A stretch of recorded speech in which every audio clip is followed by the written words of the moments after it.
O sol ardia sobre o vilarejo de Serra Dourada, no coração do sertão baiano. A terra vermelha refletia a luz dourada da tarde, e o vento que soprava entre as árvores retorcidas trazia o cheiro da chuva que nunca vinha. Ali, entre montes secos e horizontes infinitos, três jovens cresciam unidos por sonhos que pareciam maiores do que o próprio céu. Marco, o mais inquieto, era filho de um pequeno comerciante. Desde cedo falava em partir. Dizia que o mundo era grande demais para caber dentro das ruas de terra batida. Helena, filha do alfaiate da vila, era diferente. Tinha olhos calmos, um sorriso que iluminava as manhãs e um dom raro de ver poesia até no que o sol queimava. E havia André, o amigo fiel, o homem de poucas palavras e coração profundo. Trabalhava com o pai nas plantações e, em silêncio, nutria um amor por Helena que ninguém jamais percebeu, ou quase ninguém. As tardes de Serra Dourada eram sempre as mesmas. Os três sentados perto do rio seco, conversando sobre o que fariam da vida. Marco falava das cidades grandes, das luzes, do progresso. Um dia eu vou sair daqui, Hel, e quando eu voltar, vou trazer o mundo nos meus bolsos. Helena sorria, mas seu olhar denunciava algo entre a esperança e o medo. André, quieto, olhava o horizonte sem dizer nada. Ele sabia que Marco falava sério. Sabia também que cada palavra dele era uma despedida disfarçada. O tempo passou e a vida começou a apertar o peito dos três. A seca castigava o sertão. O comércio da família de Marco enfraquecia. O pai de Helena adoecia. E André se via obrigado a sustentar a casa. Cada um lutava à sua maneira. Mas numa tarde de agosto, quando o sol se escondia atrás das serras, Marco chegou ofegante, segurando uma carta nas mãos. Consegui, Hel! Fui aceito para trabalhar numa empresa grande em São Paulo. É a chance da minha vida. Helena parou de costurar. A agulha caiu das mãos. O coração dela pareceu parar junto. André, que estava encostado na cerca, fingiu não ouvir. Mas cada palavra era um corte. Helena levantou o olhar, com um sorriso hesitante. E quando você volta, Marco? Logo. 1 ou 2 anos, no máximo. Eu volto e a gente continua o que começou. Ela baixou os olhos. Sabia que o logo de um homem ambicioso podia durar uma vida inteira. Nos dias seguintes, a vila inteira falou da partida de Marco. Era como se o filho de Serra Dourada fosse levar um pedaço do lugar com ele. Na véspera da viagem, Helena o esperou no velho mirante. O céu estava rosado e as cigarras cantavam como se soubessem do adeus. Promete que vai voltar? Ela perguntou com a voz trêmula. Marco segurou as mãos dela. Prometo. Você é o motivo de eu querer vencer. E a beijou com a pressa de quem não sabe quando o tempo volta a favor. André os viu de longe. Não por acaso. Estava ali, como sempre, guardando o silêncio do amor que jamais ousou confessar. Na manhã seguinte, Marco partiu na carroceria de um caminhão, acenando para trás, com o rosto dividido entre esperança e saudade. Helena ficou parada na estrada, o vestido esvoaçando no vento seco, o coração dividido entre esperar e seguir. Os meses viraram anos. As cartas de Marco começaram a rarear. Primeiro vinham cheias de promessas, depois mais curtas, até cessarem por completo. Helena esperou. Esperou tanto que o tempo começou a cobrar o preço da paciência. Foi então que veio o momento de decisão. Numa noite silenciosa, enquanto costurava sob a luz fraca da lamparina, Helena ouviu André bater à porta. Ele trazia nas mãos uma cesta com frutas. E nos olhos, algo que nunca tivera coragem de dizer. Helena, você não precisa mais esperar sozinho o que talvez nunca volte. Ela olhou para ele. E pela primeira vez viu o homem além do amigo. Eu fiz uma promessa, André. E eu fiz outra, a de estar aqui, mesmo quando ele não está. Aquela noite mudou algo dentro dela. Não foi amor imediato, mas o começo de um sentimento tranquilo, feito de presença, de cuidado. Helena decidiu parar de esperar o que o tempo já havia levado. Quando o pai dela faleceu, foi André quem segurou sua mão no velório. Quando a chuva finalmente voltou, foi ele quem a fez sorrir no meio da lama. E assim, entre o silêncio e o tempo, um novo amor começou a nascer. Simples, sincero, real. Helena aceitou o pedido de casamento de André numa tarde de novembro, diante da pequena igreja branca no alto da colina. Mas no fundo, uma parte do coração dela ainda guardava o nome que o vento levava: Marco. 12 anos haviam se passado desde que o caminhão levou Marco embora pela estrada vermelha de Serra Dourada. O vilarejo já não era o mesmo. A seca tinha voltado e ido embora várias vezes, deixando marcas no chão e nas pessoas. Mas agora, uma novidade agitava a cidade. Um grande resort de luxo seria inaugurado nas terras próximas ao antigo rio. Diziam que o dono era um homem vindo de São Paulo, milionário, elegante, com fama de visionário. O nome dele? Marco Dávila. A notícia correu como vento quente. Helena ouviu o nome e o coração dela se apertou, como se os anos tivessem se desfeito num só instante. André, ao perceber o olhar distante da esposa, perguntou com cuidado: "Tá pensando no que eu tô pensando, Helena?" Ela tentou disfarçar. "É só surpresas, nada mais." Mas André conhecia aquele tom. Sabia que certas lembranças não se apagam, apenas dormem. E às vezes basta um nome para acordá-las. O dia da inauguração chegou. Serra Dourada, antes silenciosa, agora tinha câmeras, carros importados e flashes. O som de vozes da cidade grande contrastava com o canto dos grilos e o cheiro da terra molhada da véspera. Helena foi convidada. Afinal, era uma das artesãs locais que costuravam para o evento. André, ao lado dela, vestia sua melhor roupa, simples, mas digna. Quando Marco apareceu, o tempo parou. Ele estava diferente. O cabelo mais grisalho, o olhar mais firme, o sorriso medido. Mas quando viu Helena, algo nele se quebrou. Foi como se o passado voltasse inteiro, com o mesmo perfume, o mesmo vento, a mesma saudade. Helena ficou imóvel. Por um segundo, esqueceu onde estava. André percebeu o silêncio entre os dois. Aquele tipo de silêncio que grita mais que qualquer palavra. Durante o coquetel, Marco se aproximou. "Helena?"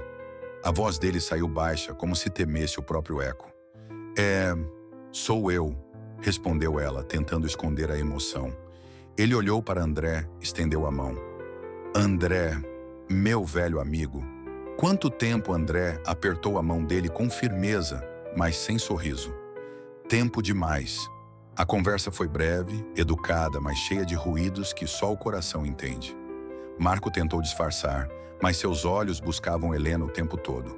À noite, no discurso de inauguração, ele mencionou as raízes que nunca se perdem e as pessoas que nos marcam para sempre. Helena sentiu que aquelas palavras eram para ela. Nos dias seguintes, Marco começou a circular pela cidade. Visitava o antigo mirante, o armazém, o rio seco, e cada lugar o fazia lembrar do que deixou para trás. Certa tarde, ele parou em frente à antiga casa de Helena. Viu André alimentando os animais no quintal e percebeu que aquele homem simples havia vencido onde ele fracassou, em ficar. Enquanto isso, a vida de Helena e André começou a se abalar. Desde o retorno de Marco, um peso invisível pairava sobre a casa. Helena tentava agir com naturalidade, mas se perdia em lembranças. André percebia e, em silêncio, sofria. Foi então que o inesperado aconteceu. Uma forte chuva caiu sobre Serra Dourada, a maior em muitos anos. O rio, que há muito dormia seco, começou a transbordar. A enchente veio de repente, levando parte da plantação e ameaçando a casa de Helena e André. Durante a madrugada, os dois lutaram para salvar o que podiam. No meio do caos, Helena escorregou na lama e quase foi levada pela correnteza. Foi Marco quem apareceu, de relâmpago e relinchos de cavalo, para resgatá-la. Ele a puxou pelos braços, encharcados, o rosto colado ao dela. "Você tá bem?"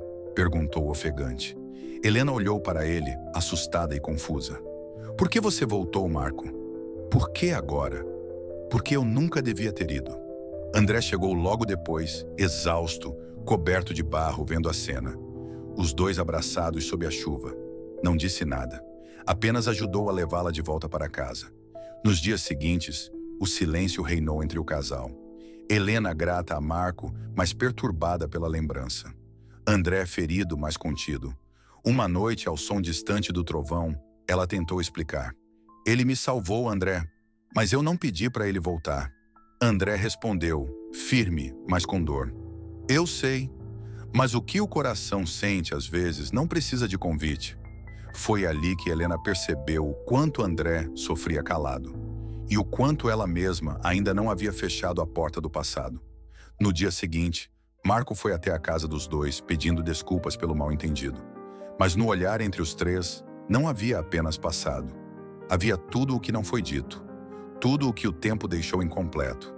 Marco entendeu então que não era mais o dono de nada, nem do amor, nem da promessa, nem da esperança. Mas o destino ainda preparava uma última reviravolta. No final daquela semana, o governo anunciou que parte das terras do vilarejo seria comprada pelo resort. E entre elas estava a pequena fazenda de André. Marco, ao descobrir, tentou impedir, mas o contrato já estava assinado em seu nome. Um gesto do passado, mesmo sem querer, voltava para destruir o presente. André o procurou, furioso, mas contido. Você já levou o coração dela uma vez, Marco. Não leve agora o que me resta, o chão onde criei minha vida. Marco, tomado pela culpa, prometeu desfazer o negócio. E naquela noite, sozinho diante da chuva que caía leve sobre Serra Dourada, ele chorou. Não pela fazenda nem pelo dinheiro, mas pelo amor que o tempo e suas escolhas haviam tornado impossível. Os dias seguintes à tempestade em Serra Dourada foram de reconstrução. As estradas ainda estavam cobertas de lama, as plantações haviam se perdido e o sol voltava a queimar o chão rachado, como se nada tivesse acontecido. Mas dentro das pessoas, nada estava no mesmo lugar, especialmente dentro de Helena, André e Marco. Marco, determinado a corrigir seus erros, começou a lidar com o contrato que envolvia a fazenda de André. Descobriu que, por descuido dos advogados, ele realmente tinha se tornado dono daquelas terras. Um golpe irônico do destino. O mesmo homem que partiu deixando um coração em ruínas, agora voltava para ameaçar a vida de quem permaneceu. No entanto, Marco decidiu agir diferente. Foi até o cartório, assinou a transferência e devolveu tudo. Essa terra nunca foi minha, nem essa história, disse em voz baixa ao entregar os papéis. Mas a restituição de um terreno não era suficiente para apagar o que a ausência havia causado. Enquanto isso, Helena vivia dividida.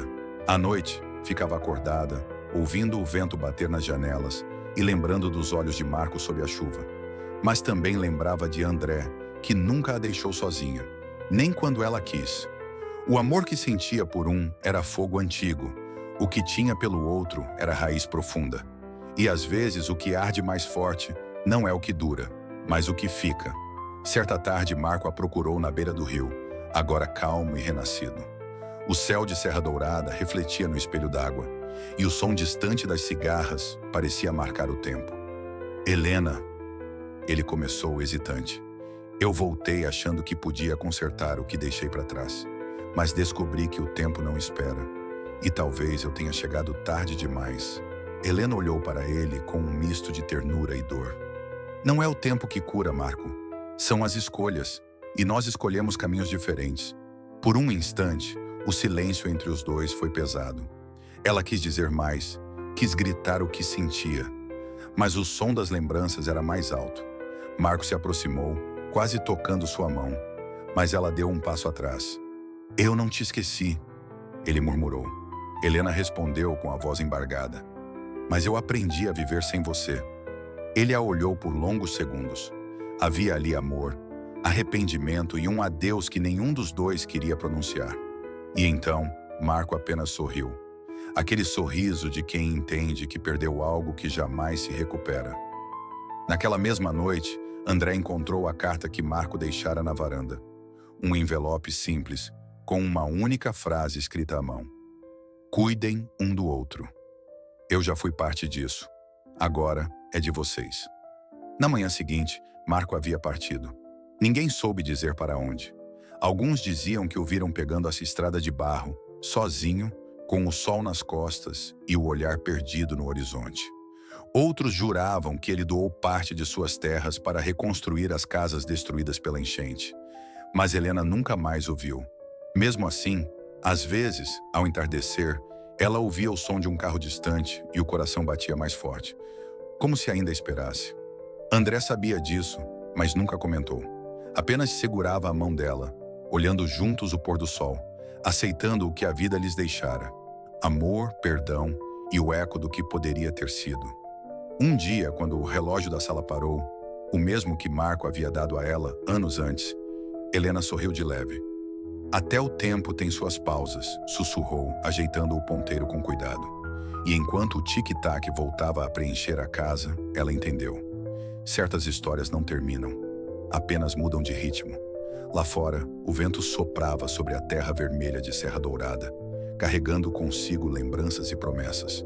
E ao longe, uma caminhonete seguia pela estrada, levantando poeira dourada sob o sol do fim de tarde. Dentro dela, Marco olhava o horizonte e sorriu. Não por ter vencido, mas por finalmente ter entendido. O amor, às vezes, não é sobre ter, é sobre libertar. Mas o destino, caprichoso como o vento do sertão, ainda não tinha escrito a última linha dessa história. Gostou da história? Deixe seu like, comente e compartilhe com quem precisa ouvir essa mensagem. Queremos saber sua opinião. Inscreva-se no canal, dê seu like. Seu apoio é muito importante para nós.